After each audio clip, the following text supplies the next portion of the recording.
everyone, Kelly here, and I have not done a wrap up since June. So this is going to be all the books that I read in July, August, and September, and then I'll do October in a couple of weeks. But it's really not that bad because I didn't read a lot this summer since we are moving and all of that and getting settled into a new town, new house. I only read about like 4 books a month. But I did notice that my ratings are really high. I rated almost everything 4 stars. I had a couple like outstanding 5 stars and 2 3 stars out of the I think it's 15 books I read. Is that right? 4, 5, 6, 7, 8, 9, 10, 11, 12, 13. 13 books that I read over those 3 months. Only 2 3 stars, a couple 5 stars, mostly 4 stars. So I think that's pretty good for reading a lot less than I normally do. Maybe reading less and being more picky about what I read is good. So let's go through. Since this is 3 whole months of books that I'm trying to wrap up, my memory is not great. So this could end up being pretty short if I can't remember a lot of the plots of these. But I'll remember kind of my overall feeling. So I guess that's what you'll get. I'm just going to do these in the order in which I read them. So starting in July, I read 4 books. I started off July with a book that would have been much better to read probably in January, February, because it's very winter snow type of book. This is The Drift by CJ Tudor, and I just really like her writing in terms of a fast-paced kind of book, and that's what I needed. This was right as we were moving. I read this. This was the first book I got out from the library when we moved here, and I was like, I just need something quick. And so I picked this up, and it was just a good distraction. I found it fun. I gave it 4 stars. But is it the most amazing, apocalyptic kind of book ever? No, but it's entertaining, I thought. What is this about? I don't want to give it away because I know what happens, and I know how these different storylines, why they're all in here, because it's 3 different perspectives. But I don't want to give that away. So I want to see what they do it. So we're following 3 different perspectives, and it's all kind of snowy, and everybody's kind of surviving. So there's Hannah, who's stuck on a bus, their bus crashed and the door got blocked. And so they're trying to figure out how to escape when it's freezing out. There's Meg, who's stranded in a cable car, a ski cable car. Once again, snowy, afraid of freezing to death or whatever. And then there's Carter, that's in an isolated ski chalet, and their power is failing. So they're all in survival situations in the snow in the winter, and why are we hearing from these 3 people? What's going on? Because you can tell there's something going on in the outside world. It's got that kind of apocalyptic plus survival feeling. If you want something fast-paced, I would suggest probably reading it in the middle of winter instead of in the middle of summer if you want those vibes. But it was good for me in order to just read something fast-paced. And then I did a buddy read. I read Gilded by Marissa Meyer, and I buddy read this with my friend Kara from Wild Book Garden. And I think I like this a little better than her, but she decided not to continue the series. I did, and I've only made it halfway through the second book. I finished this in July, and it's taking me months to finish the second book because it's just as big as this first book, and it's just not paced well. So take my review of this and how much I like this with a grain of salt, because I am not enjoying the conclusion to the duology. But I did really like this interpretation of a dark Rumpelstiltskin retelling. So that's what this is. It's Rumpelstiltskin retelling. We are following a woman whose name is Cyrilda. And she gets, taken by this dark lord who I can't remember what his name is now, and is being forced to spin straw into gold. She got herself into the situation because she lied and said that she was capable of doing it, but she's not. And so then there's a Rumpelstiltskin character that comes and does it for her. It's very similar to the tale at the beginning of this. But it gets very dark, which I wasn't necessarily expecting, because having read the Lunar Chronicles, which the Lunar Chronicles does have death and some war and stuff like that, but it doesn't really feel dark. It always feels like everybody's gonna come out okay and type of thing. That's kind of the feeling of that. Where there are some very dark things that happen. There are probably a couple trigger warnings in this for some people. I didn't mind how dark it was because I kind of like, if I'm going to have a fairy tale retelling, I either want it to be super whimsical or I want it to be dark. And I liked where she was going with this, with the Rumpelstiltskin aspect. So yeah, I really did enjoy this one, and I enjoyed our main characters, and I don't know when I'll review the second one because I don't even know if I'm going to finish it. So that's my only like caveat, that I really enjoyed this. And if you're okay, like some people are okay just like reading a book as a standalone and not finishing the series and being okay with that. That's what Kara did. She just read this, enjoyed it for what it was, and then didn't continue. So if you're okay with that, maybe I would suggest that as opposed to finishing it, because I'm just like not caring about finishing it at this point. Okay, and then the one book I don't have physically is Race to the Sun by Rebecca Roanhorse. And this one is a middle grade book that I had chosen because this was when we were driving from Ohio to Minnesota to move, and I needed an audiobook, but then I also had my 8-year-old in the car with me, so I needed something that we could both listen to and enjoy. And so we picked this one. This is one of the like Rick Riordan Presents, so it's like based off of Navajo folklore. And it's a standalone. That's what I wanted. I didn't want to have to like start a series that she and I would have to like continue right away. I just wanted one that was like a standalone, and we both really enjoy this. I gave this one 4 stars. My daughter also really enjoyed this. And this one, since I don't have a physical book, I did write down kind of the basic plot. So we are following a girl named Njoni, and she can detect monsters. So there's like people disguised, some monsters disguised as people. So she can see that somebody that looks like a normal person to everyone else, she can see that they're monsters, and she's always had this ability. But then one day her dad goes missing, and she sees that there's like some monsters involved. So she goes on the run with her brother and her best friend, and they go on this mission to rescue her dad. And there's just a lot of characters they meet along the way, whether ones that help her, but then also like, villain characters. And I think that's all you really need to know. It's just like a kind of a quest story based on Navajo folklore. And yeah, we really enjoyed it. I really liked the character of Njoni and kind of her arc, and how, sometimes when it's like the chosen one kind of stories where they go off on a quest, they seem to always have an easy time with everything. But I don't feel like that was like this. I feel like there are a lot of times when Njoni and her brother and her friend fail at certain things, or one of them is better at something than the other. It's like really a collaborative, necessary to the mission, and they have like their stumbles and they have their successes, and I just really enjoyed them working as a team. My daughter really liked it as an 8-year-old, so as both an adult and an 8-year-old, we both enjoyed it. And then the last one I read in July is another middle grade. I read Love, Sugar, Magic, A Dash of Trouble by Anna Mariano, and this is the first in a series. And this one is one I probably should have read like right now instead of in the summer because it's all taking place around Dios de los Muertos. So it's taking place in October, most of this book. But I still enjoyed it, reading it in the summer. And we're following a girl who is the youngest in her family, and everybody else in the family gets to work in the family bakery, but they're all saying that she's too young and that she needs to focus on school. And so she sneaks into the bakery one day and finds out that all of her siblings and her, mother and all of them are all brujas, are witches, and have baking magic. And so that's like the secret that they are keeping from her. And so she is like, well, I must be a bruja too. I'm just going to start using my magic. But she hasn't, obviously been taught or anything like that. So it's like one of those where, obviously a lot of things go wrong, and she's trying to like correct her mistakes and all that. But it's also a lot about family, holiday, all that. So, and like their heritage.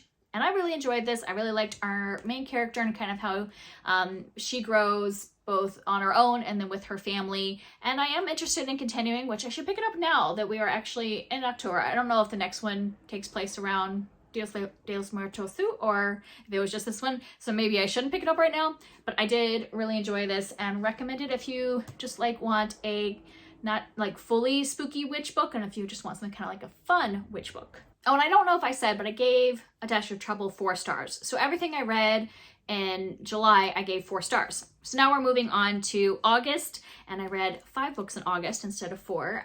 But I had a little more range of my ratings in these in August. So the first thing I picked up was Dead 11 by Jimmy Giuliano, and I've been seeing this around, so that's why when I went to the library and saw it in like the kind of new releases, I was like, I'm gonna pick that up. It sounds like something that would be fast-paced, and it was that. It was like one where I just like had to know what was happening, kept turning the pages. It's a bit mixed media, so there are, let me tell you what it's about, and then I'll describe the mixed media. So this is about a man named Harper whose sister goes missing. And the only connection that he can see with her disappearance is this island.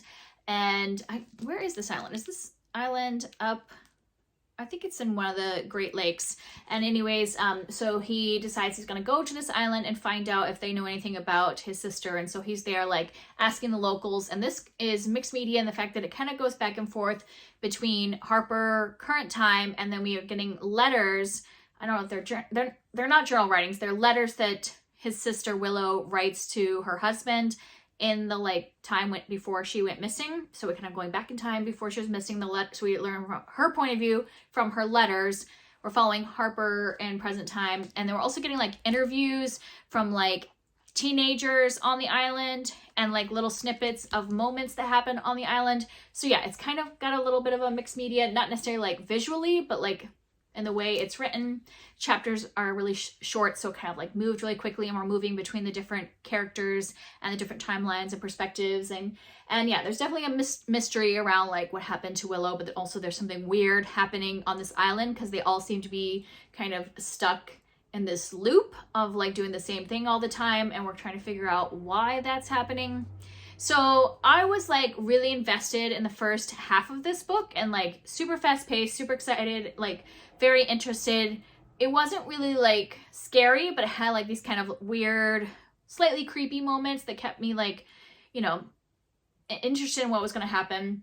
And then I think it just kind of fell off for me in terms of interest. I don't know if it was because it was too long, like maybe this would have been better as a shorter novel or even a novella, because it did just kind of get tedious after a while. And then we get to the end and I was like, is that really it? And so I ended up giving this 3 stars because at the beginning I was super interested. I was like, this will be a solid 4-star read. And then it just kind of fell off for me. So I wasn't like super invested by the end. And then I have The Lady and the Highwayman by Sarah M. Eden. And this is a proper romance. So like, I think the most they do is like kiss or whatever. And in this one, I'm trying to remember, what are we? Oh yeah. So this is a part of a series that I'm actually still reading. I'm going to talk about the second one later, and then I'm also reading the third book. And all of these revolve around like Penny Dreadful authors. So like, you know, there used to be little stories that were published weekly called Penny Dreadfuls, and they often were kind of like mystery type stories. And so in this one, we are following a man who writes Penny Dreadfuls and is part of the society of different authors that write them, and then a woman who's from proper society, but she does actually like Penny Dreadfuls, even though that's not like okay for her to be, you know, she's supposed to be an author of like sophisticated type stories and kind of their, you know, relationship. So I thought it was fun because you get the stories inside the stories. So there are 2 different Penny Dreadfuls, and we're actually reading them like you would back then, where we're just getting 1 chapter at a time. And then we get the whole story throughout the book, and there's 2 stories of those. And I really enjoyed the way these 2, like the 2 main characters, their interactions with each other. I liked learning about the Penny Dreadful Society and like how they were helping poor children in the area. That's kind of like their goal. So I like to see how they were using the money they made for their writing to help orphan or poor children, urchins, I guess that would be, children on the street. And yeah, so I really enjoyed this first book, gave it 4 stars. And then I was just in the mood for another romance, so I picked up a contemporary romance.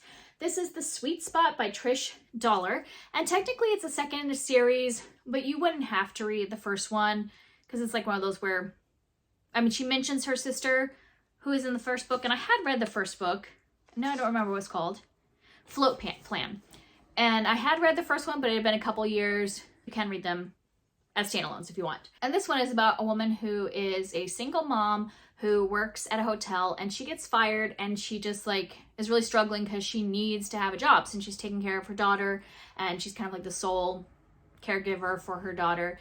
And so she gets offered this job at a remote island as the like, you know, manager of a new inn that's going to be like starting soon. And so she decides to just pick up and leave and move to this small island.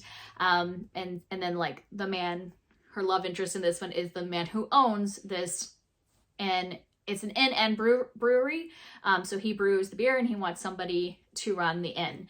And this one, I ended up loving this. I gave it 5 stars. And this one objectively is probably more of a 4-star if I was just like thinking about just the story and the characters themselves. But this book was so nostalgic for me that it had to be 5 stars. And the reason is because this island that she ends up moving to, that's kind of in the middle of nowhere, is Kelly's Island, which is in Lake Erie, off the coast of Ohio. And that's where I grew up. That's where I went to high school. I was like in a town right on Lake Erie. I've been to Kelly's Island a ton of times. All the places, when they would go to the mainland, which of course they did because Kelly's Island is really small, doesn't have a lot of stuff there. So she would go shopping on the mainland in Ohio, and like all the places that I grew up. She talked about going to Sandusky and Marblehead and Oak Harbor. And I'm like, these are the places that I grew up being at and like going to. So yeah, it was just super nostalgic for me. And so that's why I gave it 5 stars, but probably was more of a 4-star. It was a good romance. I liked the whole dynamic of them both having kind of baggage that they're bringing to the relationship. So they started off as friends and very like hesitant about getting into a relationship. He has like just recently been divorced, like his wife left him. So he's having a lot of like those abandonment issues of like his wife leaving.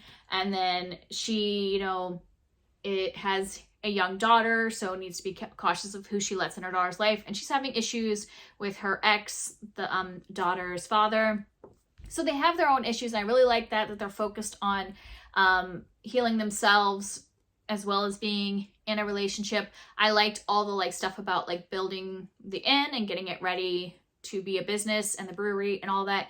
So I did like a lot about this, but the nostalgia of the location was just like, yeah, that is what really got me, that it was just like going home. And then I switched gears from romance to reading some fantasy. And this is a series that I'm trying to reread the first few books this year so I could continue. This is the Steel and Fire series. So this is book 2, King of Mist by Jordan Rivet. And I've also got book 3 coming up soon. And so I'm getting through this 5-book series. And this one's just really good. This is 5 stars. I really enjoy book 2 because it opens up the world more politically. I've talked about the book 1 when I read it a few months ago, but basically it is following a woman who is a duelist. So that's what she does. Like, she wants to be a professional duelist, but then she's asked to help teach the prince of their kingdom how to, you know, sword fighting and all that to help protect himself. And then like a lot of political stuff starts happening and issues and all that. And so she kind of gets swept into the royal family and like all that, all the politics. And yeah, this one has a lot more adventure and stuff going on. And I'm really enjoying my reread of this series, at least the first half. Obviously, I need to get to the ones I haven't read yet. And then I finished off August by reading a short story. It is from this collection, Night Shift by Stephen King, but the short story I read was Children of the Corn. And the reason I wanted to read this was because I grew up watching Children of the Corn, like it was really big in the late 90s, the movies, and I never read the story. And I was interested in reading a short story by Stephen King because I find his ideas really interesting, but I don't necessarily want to read like his 1,000-page novels. I don't always find the ending satisfying. So I wanted to read one of his short stories, and I thought, why not read one that would kind of be like nostalgic from my high school years?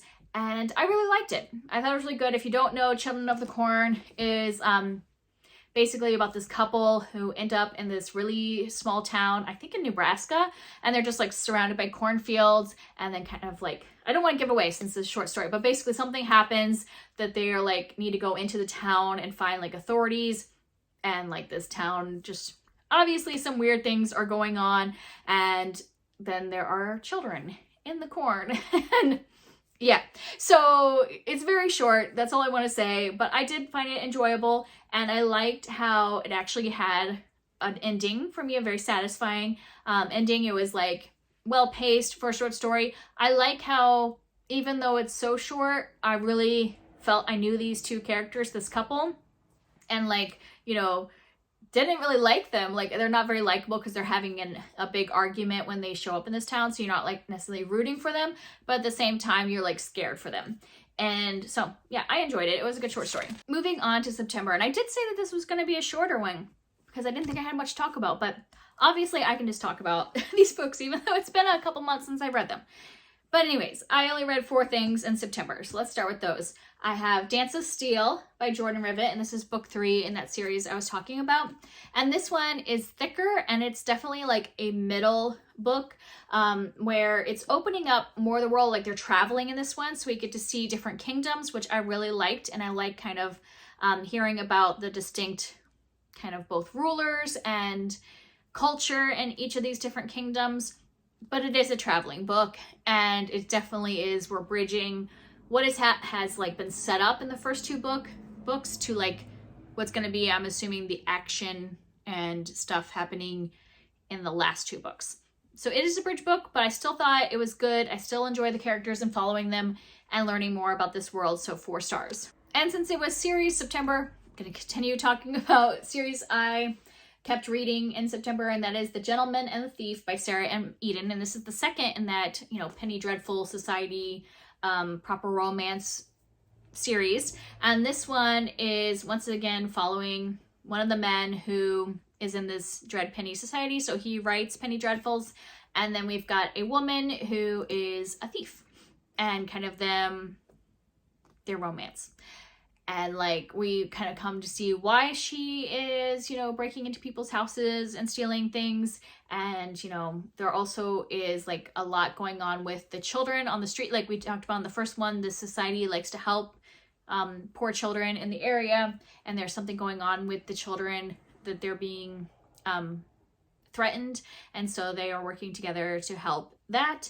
I didn't like this one as much as the first book. So this one I gave 3 stars instead of 4 stars because I just felt like the relationship between the 2 main characters we didn't get to see their progression. Like it was so focused on the other plots, and it was like they already liked each other from page 1. Like you're already like, oh yeah, you guys are already liking each other. There's like no obstacles, it felt like, to their relationship.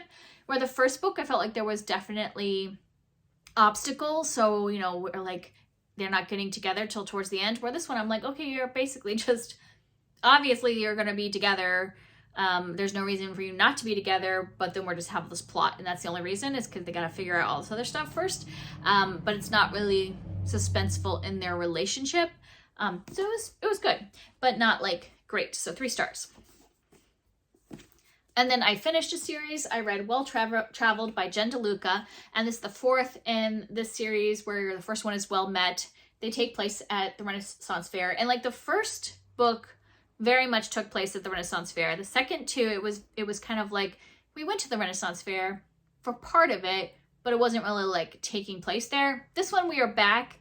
The main like setting is Renaissance fairs. But this one, they're traveling. So they're traveling to all the different the fairs that they go to. We're following a woman who was in the last book, the 3rd book, and I don't want to give a lot away since we meet her just in the previous book, but basically she ends up like dating a guy from the Renaissance. He is like a musician at the Renaissance Fair, and so we're following him as he and his band play at the different fairs. And I really like this series. The second book was not my favorite, but the first, 3rd, and 4th I've really enjoyed. This one I gave 4 stars. I just like how the men in this are always like so generous to the women. I just like it in a book where a man is gentlemanly and like takes care of his lady in the bedroom. I just enjoy reading that when it comes to romance. And I also like how the women in these, and this one included, really stand up for their men, and when other people in their lives are putting them down. Like in this one, this guy, he's kind of like seen as kind of like a player, like always with a bunch of other women, but he's trying to like show that he can change. And also not even just on that side, he's also just kind of seen as like kind of floating through life, and he's just a musician. He's not like really intelligent or making decisions about his life. But it's like he even if he tries to do that, everybody's like, oh no, that's not your place. And so people are putting him down all the time. And she's like, no, he's capable of doing this. He has ideas and you guys are just not supporting them. And so I like the way those dynamics are, her supporting her man and him being very generous with her. So that's why I like them.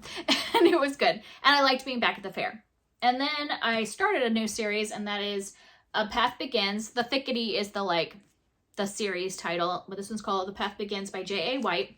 And this is kind of like a kind of spooky middle grade fantasy, and I really like this. I gave this 4 stars. This one is following a girl named Kara, and when she was really little, her mother was accused of being a witch and put to death. And so she and her brother have grown up with this stigma that everybody's like, oh, it's the witches' kids, you know, we're not going to interact with them. So she's had a pretty miserable life, and we're following her at a point where she is kind of like being called to the Thickety. Everybody like avoids the Thickety because that's where like the evil powers are and stuff. And now she's getting kind of called to the Thickety and feels like this connection with it. She finds this like book that also is like calling to her, and she thinks that it might be connected to her mother. And so it's definitely a witch book, and I just really enjoy the characters, the magical creatures in this, the whole world of the Thickety. Like, there was a lot of aspects I really liked. There were definitely like not like super creepy moments, like definitely like kid level creepy. But I think he does a really good job with kid level creepy, where it still like is kind of suspenseful of what's going to happen. And it's just like the atmosphere of these creatures that come out of the woods and everything, I thought was really good. I would like to continue the series, but I'm going to have to do this on either audiobook or ebook because I really do not like, okay, do you see this? This is a normal size book. It's shorter and it's got deckled edges. So it's like weird to hold this like short book that's fat, and then you can't like turn the pages. I feel like deckled edges just make it so hard to turn the pages.